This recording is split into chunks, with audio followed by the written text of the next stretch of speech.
O fim do mundo no ano 1000. O fim do mundo é previsão muito conhecida desde os primórdios da era cristã. Epístolas dos apóstolos, evangelhos, o Apocalipse de São João, todos não deixam de falar sobre o grande acontecimento final. Mas quando será? Ou quando seria? Como vimos em outro artigo, há uma cronologia aproximada para o fim. Mas muito tempo já se passou e muitos têm marcado data para o fim do mundo e continuam a marcar. Ao aproximar-se o fim do primeiro milênio, as expectativas do povo religioso eram grandes, o fim estava às portas. Na conturbada Idade Média, quando a situação dos europeus não estava nada boa, além dos sofrimentos naturais, mais essa afligia a população. Eis um dos relatos relativos ao fim do primeiro milênio da nossa era cristã. Dos mosteiros se propagava também, pela voz dos abades nos sermões que acompanhavam as missas, uma terrível profecia que submeteria os fiéis a outro tipo de provação. O fim do mundo exatamente no ano 1000, com a ocorrência em sucessão de incomparáveis acontecimentos, como a aparição do Anticristo, a volta de Jesus à Terra e o juízo final, o julgamento de todos os homens por Deus. A crença no fim do mundo no ano 1000 derivava de uma interpretação literal de um dos mais obscuros textos bíblicos, o Apocalipse de São João. De fato, ali se lê que depois de consumarem 1000 anos, Satanás será solto da prisão, saindo para seduzir as nações dos 4 cantos da terra e reuni-las para a luta. Mas desceu um fogo do céu e as devorou, e os mortos foram julgados segundo as suas obras.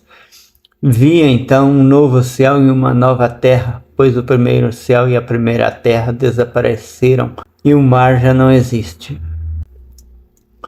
Esse milenarismo crasso, como dizem os comentaristas do Novo Testamento, apropriou-se de todos os corações e mentes dos europeus.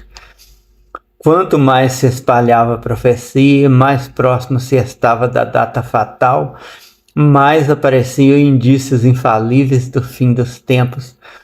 Um eclipse, um incêndio inexplicável, o nascimento de um bebê monstruoso, uma praga agrícola, a passagem de um cometa no céu, o relato da aparição de uma baleia do tamanho de uma ilha na costa francesa, a grande epidemia de 997, uma crônica de um certo Sigeberto de Glenbourg descreve um terrível tremor de terra no céu.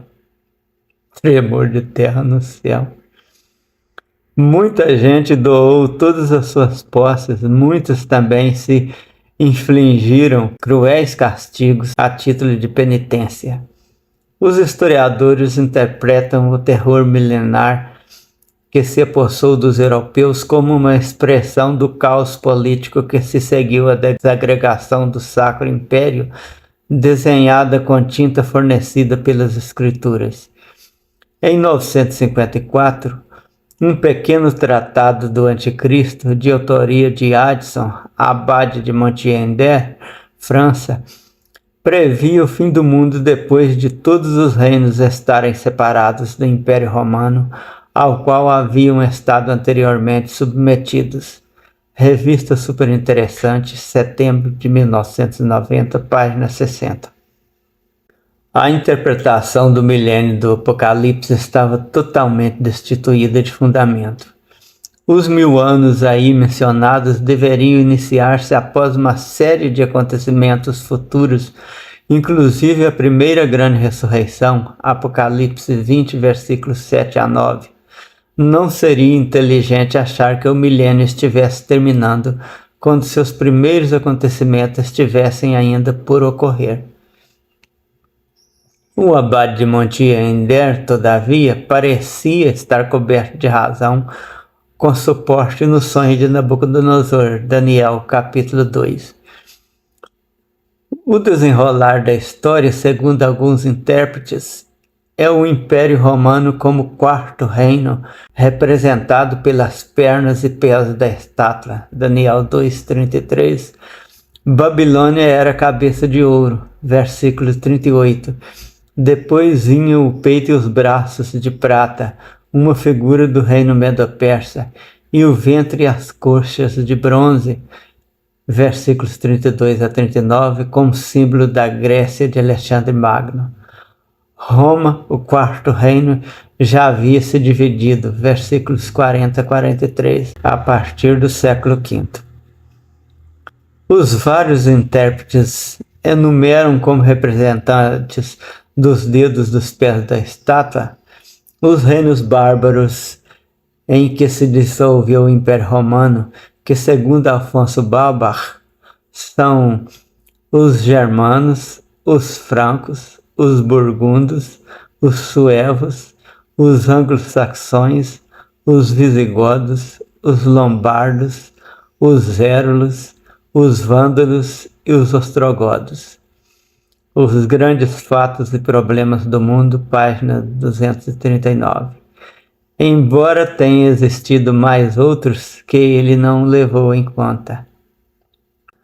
O profeta diz: mas nos dias desses reis, o Deus do céu suscitará um reino que não será jamais destruído.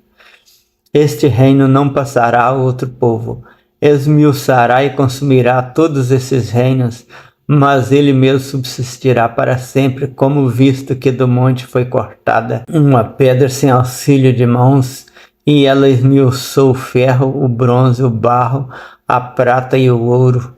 O grande Deus fez saber ao rei o que há de ser futuramente. Daniel 2, versículos 44 e 45. Se no século V o reino de ferro já se havia transformado em ferro e barro, com a divisão europeia, depois de decorridos mais outros 5 séculos, era de se esperar o reino da pedra, o reino divino que destruiria todos aqueles que queriam dominar o mundo. No entanto, já se passou mais outro milênio, a Europa procura se unificar, surgiram as superpotências e uma delas se desintegrou, e o fim do mundo continua sendo considerado iminente. Aos que afirmam que já estamos dentro do milênio de paz e Satanás preso conforme o Apocalipse 20, versículos 1 a 6. A realidade, porém, é gritantemente o oposto. Guerras e mais guerras marcam a história do mundo moderno. Nada que se possa considerar como coisa de um reino divino. Outros esperam um tempo de angústia tal qual nunca houve nem haverá jamais. Daniel 12, versículo 1. Outra interpretação errônea, pois, segundo dizem os evangelhos, o próprio Cristo teria deixado muito claro que esse período teria início com o cerco e destruição de Jerusalém. Mateus 24, versículos 15 a 21, Lucas 21, versículos 20 a 24, e que tempo igual nem haverá jamais. Mateus 24, versículo 21. João de Freitas, A Farsa da Previsão do Futuro, páginas 9 a 17, 1999, texto já escrito em 1992. A data fatal era 1º de janeiro do ano 1000. Na Europa, muitos cristãos profetizaram o fim do mundo nessa data, e quanto mais próximo dela, exércitos cristãos entraram em guerra contra alguns dos países pagãos do norte da Europa para convertê-los ao cristianismo à força antes que Cristo retornasse. Além disso, muitos cristãos doaram suas posses à Igreja. Revista Sexto Sentido Especial, 2008, página 16 a 21.